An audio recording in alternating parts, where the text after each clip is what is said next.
Salut tout le monde! Aujourd'hui, je te donne pas un ni deux, mais bien 7 conseils pour vendre ta maison et éviter une erreur qui pourrait te coûter des milliers de dollars.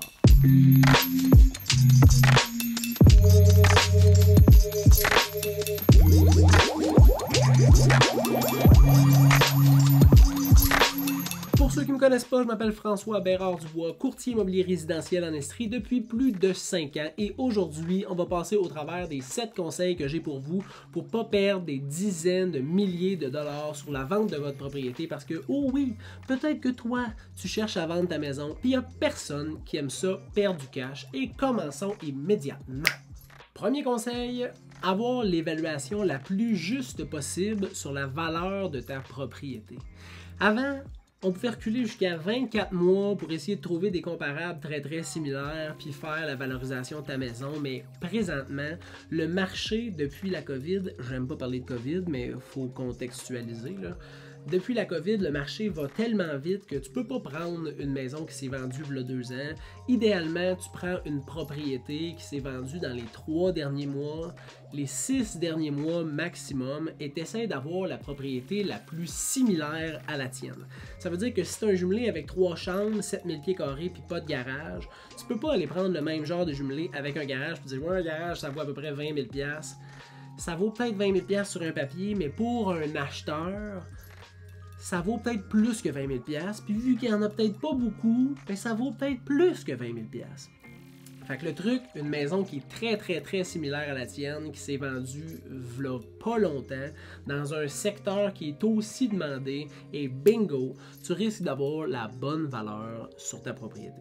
Le conseil numéro 2, c'est d'avoir une super bonne préparation de ta propriété, et j'ai fait une capsule qui donnait les 5 trucs pour impressionner tes visiteurs. Je vais la mettre juste ici en quelque part dans l'écran, mais essaye d'épurer le plus possible ta propriété. Enlève les bibelots qui sont trop. Fais que ça soit agréable quand les gens viennent visiter et rappelle-toi que l'important, c'est de mettre en premier plan la propriété. Pas ta décoration, pas ton home staging nécessairement, mais ce que le client va acheter, qui est la maison.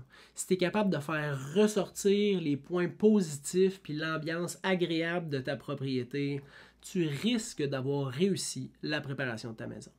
Le troisième conseil, fais tes réparations de dernière minute. Souvent, ça coûte pas cher, mais ça va éviter à l'acheteur d'avoir des irritants durant sa visite. Le quatrième conseil est d'après moi le plus important, faut que tu aies une mise en marché béton.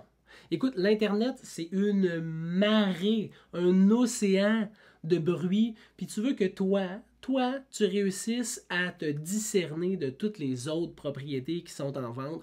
Et pour ça, il faut que tu aies un marketing, il faut que tu aies une mise en marché visuelle qui est incroyable. Ça veut dire des photos de qualité, des prises de vue aériennes, une visite virtuelle vidéo. Il faut que les gens puissent voir, consommer ta propriété. Fait que si tu as des photos, puis en plus tu as une vidéo, puis que les gens après ça ils viennent visiter, puis que c'est le même sentiment qu'ils ont durant ces 3 interactions-là avec ta propriété, ben et voilà, tu viens probablement de gagner un acheteur et tu vas probablement recevoir une offre d'achat si ça fonctionne puis qu'ils ont eu un coup de cœur, mais toi, tu vas tout avoir fait ce qui est en ton pouvoir pour que le client se rende chez vous puis continue le même sentiment qu'il avait quand il a regardé les photos puis la vidéo qui est « wow ».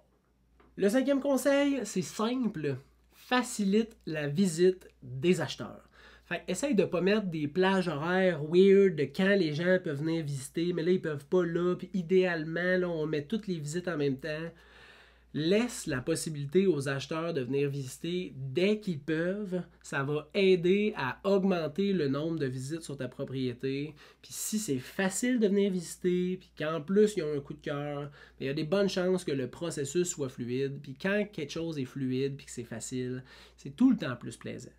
6e point est une négociation intelligente. Dans une négociation, souvent c'est le prix qui est négocié. Mais le prix est associé à quelque chose qui agace les acheteurs.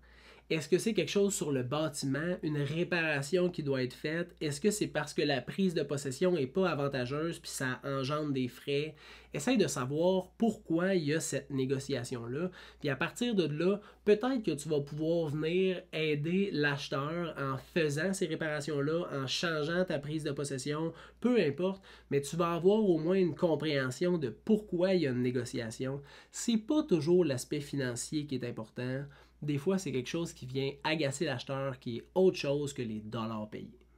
7e point, et là, ça commence avant tout le processus.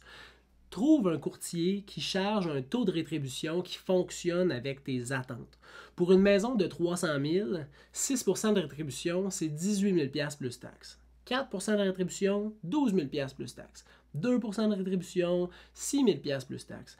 Fait que trouve quelqu'un qui est capable de te charger ce qui fonctionne avec tes attentes et qui est capable de remplir aussi tous les autres critères qu'on a parlé parce qu'il n'y a pas juste le taux de rétribution qui est important, mais la mise en marché puis la qualité de la personne qui va t'aider aussi est excessivement importante.